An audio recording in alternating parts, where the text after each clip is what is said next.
Para começar esse vídeo, vamos colocar para você uma pergunta. Você assiste à televisão aberta? Existe uma forte possibilidade de que você responda que não se importa muito com TV. Essa probabilidade é ainda maior caso você seja uma criança, um adolescente ou um jovem adulto. Esta percepção não se baseia apenas em achismo. Já há dados que mostram as gerações mais jovens estão cada vez menos apegadas à TV. Uma pesquisa do Datafolha, publicada em 2021, mostrou que 28% das pessoas entre 16 e 24 anos não veem mais a TV. A título de comparação, a estatística da população em geral que declara não assistir à TV é de 19%. É claro que esse tipo de informação precisa ser problematizada, pois dizer que não vê a TV não significa que uma pessoa não consuma alguns de seus produtos em plataformas digitais. E caso você esteja agora pensando que esse dado é positivo, já que a TV brasileira seria muito ruim, vale lembrar que não dá para assegurar que as novas gerações estejam consumindo informações e produtos de qualidade em outros locais, como nas redes digitais em que circulam. O que tudo isso nos mostra é que aquilo que chamamos hoje de TV linear, ou seja, a televisão tradicional, que funciona por meio de uma grade de programação fixa, apresentada entre intervalos comerciais, no caso das emissoras privadas, não está mais cativando as gerações que estão chegando. Então, talvez seja um momento de pensar: por que a TV não consegue mais se comunicar bem com os jovens? É sobre isso que vamos falar aqui.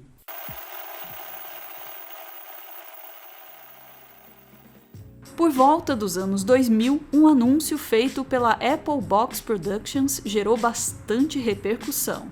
Ela mostrava um menino adolescente loiro com ar provocador que apontava um controle remoto para o sujeito que o observava.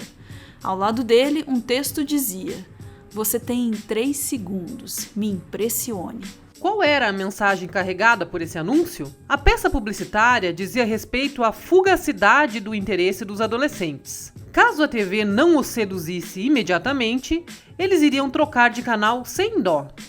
O jovem, portanto, seria um sujeito que precisa ser conquistado o tempo todo, pois o apego dele aos programas televisivos seria praticamente nulo. O texto também pode ser lido de outra forma. Ele se refere à medida de impressão, ou seja, a quantidade de pessoas que irão passar na frente de uma mensagem e, supostamente, serão impactadas por ela. O preço para colocar um outdoor na rua, por exemplo, é calculado por meio dessas impressões. A discussão em torno deste anúncio é feita num livro conhecido na área da comunicação chamado A Cultura da Convergência, publicado em 2006 pelo pesquisador norte-americano Henry Jenkins. O que Jenkins sugere no seu texto é que talvez a impressão, que no contexto da TV poderia ser traduzida como números de audiência, pode não ser a régua adequada para entender como os jovens se relacionam com aquilo que consomem. A verdade é que já faz muito tempo que a TV falha em se conectar com as gerações que estão chegando. Até os anos 80 e 90, por exemplo, as crianças tinham uma programação dedicada a elas e as atrações infantis funcionavam como babás eletrônicas, o que obviamente não seria a função mais adequada para um veículo de comunicação. Era comum, por exemplo, que os pequenos passassem as manhãs vendo o show da Xuxa na Globo ou o programa do Bozo no SBT. Aos poucos, esses programas se tornaram cada vez mais raros, até praticamente sumirem da TV aberta. Há muitas razões que explicam a extinção desse tipo de programação infantil. O fim teve a ver com o avanço da legislação sobre a publicidade infantil, que financiava parte dessas atrações. O estabelecimento de novas regras que protegem as crianças da sedução da publicidade fez com que esse tipo de anúncio se tornasse cada vez mais raro. Por consequência, aos poucos, esses programas se tornaram inviáveis. Mas a diminuição dos programas destinados para as crianças na TV tem a ver também com as mudanças no comportamento de consumo.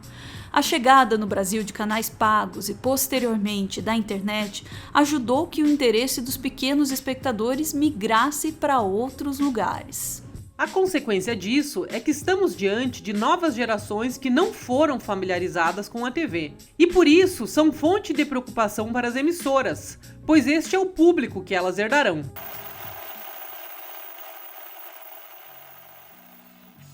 A baixa incidência de programas direcionados aos jovens na TV aberta é um fenômeno relativamente recente.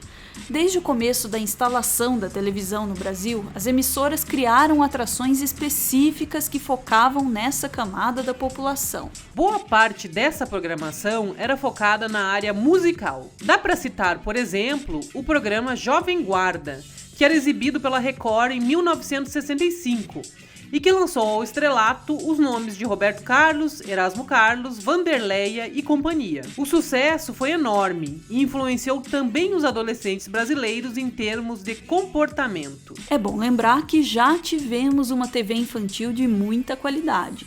Tínhamos, por exemplo, a série infantil Shazam, Xerife e Companhia, estrelada por Flávio Migliaccio e Paulo José em 1972. Outro clássico é o Sítio do Pica-Pau Amarelo, que já teve 4 versões televisivas, na TV Tupi, na Bandeirantes e 2 versões diferentes criadas pela Globo. Isso sem mencionar, é claro, o Castelo Rá-Tim-Bum da TV Cultura, até hoje conhecido como uma das grandes obras infantis não apenas da TV brasileira, mas da TV mundial. Também dá para recordar aqui dos enlatados brasileiros, que aos moldes de séries americanas ofereceram um entretenimento tipicamente brazuca para os adolescentes. Um marco nessa programação foi o seriado Armação Ilimitada, exibido pela Globo nos anos 80 e que foi uma coqueluche entre os jovens, só para usar uma expressão daquela época. E para quem ainda acha que a TV aberta é conservadora, pasme, a Armação Ilimitada girava em torno das aventuras de um triângulo amoroso, formado por 2 amigos que namoravam a mesma mulher. A TV feita para a juventude reserva um capítulo à parte para a história da MTV Brasil, que em sua configuração original foi ao ar entre os anos de 1990 e 2013, até sair da TV aberta.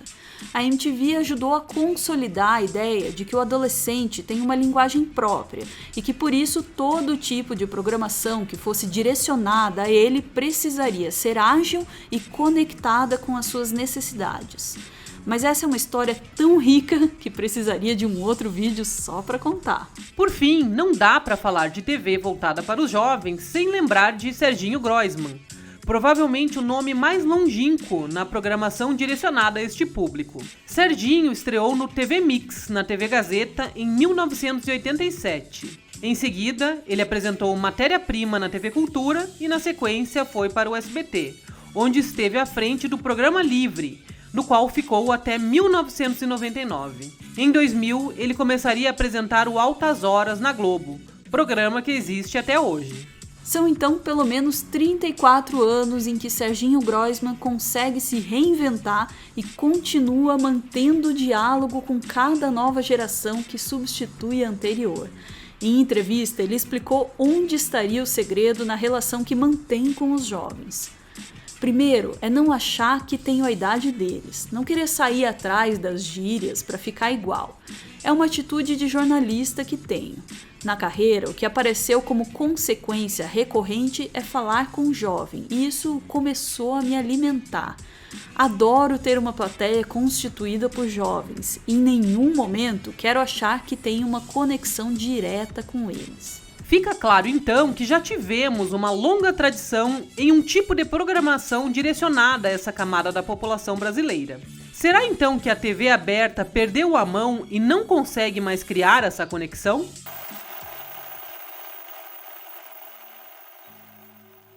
Recentemente, o anúncio da contratação de Marcos Mion pela Globo levantou novamente essa discussão e essa dúvida.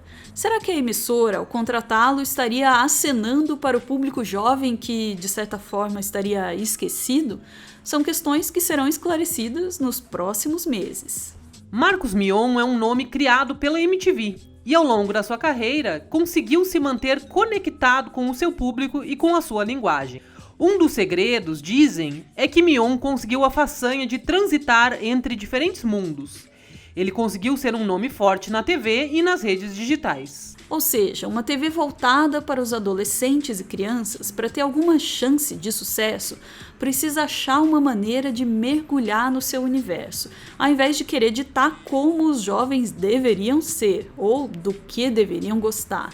Talvez esse seja o segredo da longevidade de Serginho Groisman na comunicação com esse público. Como ele mesmo menciona, ele não tenta ser um jovem, nem fingir proximidade com eles, mas tenta respeitar e espelhar o que para eles é importante. Quem tenta falar com o jovem pelo olhar do adulto tende a soar, como diziam os mais novos antes desse termo ficar velho, cringe. Por mais que a programação para o público jovem esteja mais rarefeita hoje, vale a pena lembrar que há exemplos de bons produtos exibidos na TV aberta e que efetivamente conseguem criar este laço com a audiência. A temporada Viva a Diferença da novela Malhação da Globo foi um sucesso estrondoso, a ponto de gerar uma série spin-off com as protagonistas, que se chamavam de As Five. Outro fenômeno importante é que as novelas infantis do SBT, como Carrossel e As Aventuras de Poliana, estão entre as séries mais assistidas entre o vasto cardápio na Netflix.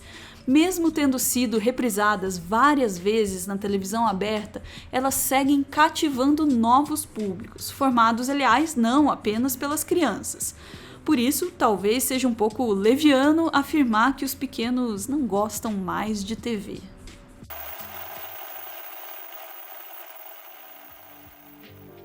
Se você for do time do Sem TV por escolha própria, é bem possível que esteja questionando nesse exato momento. Mas afinal, por que esses jovens precisam da TV? Tem coisa bem mais interessante e educativa fora dela. A lógica desse raciocínio é imaginar que a informação, a educação e o entretenimento de qualidade estariam hoje disponíveis para os jovens por outros meios, como a internet. Mas não se engane, quem tem acesso hoje a uma boa internet no momento que quiser é ainda um privilegiado. Isto porque há uma realidade de exclusão digital que ainda acomete o Brasil. Só para você ter uma ideia. Segundo uma matéria do portal Jota, 67% das pessoas das classes C e D têm acesso à internet. O número deixa de fora grande parte dessa população.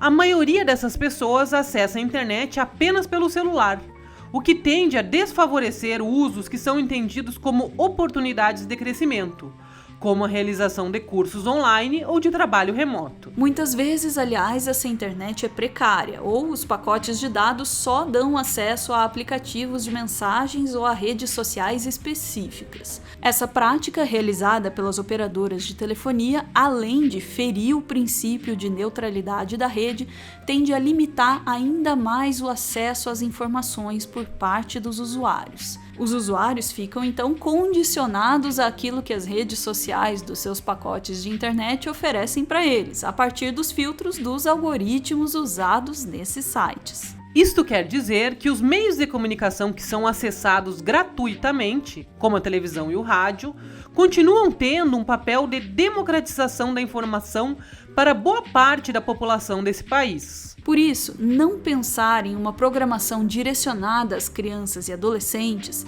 além de ser um mau negócio para as emissoras de TV, é também uma falha lamentável dos canais, que afinal precisam contemplar todos os cidadãos que vivem no Brasil.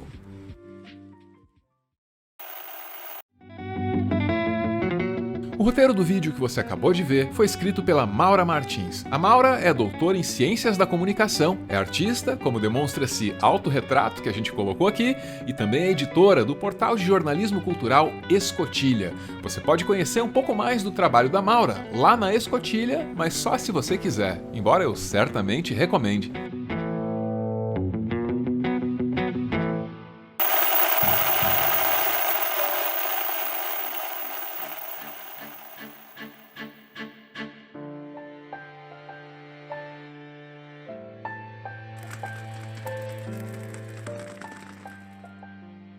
Muito obrigado por ver esse vídeo até o final. Meteoro é mantido graças a uma campanha de financiamento coletivo e quem participa aparece aqui no finalzinho para receber o nosso agradecimento. Hoje a gente vê aí o João Pedro, de 15 anos, ele que é o amanhã, na frente do Museu do Amanhã.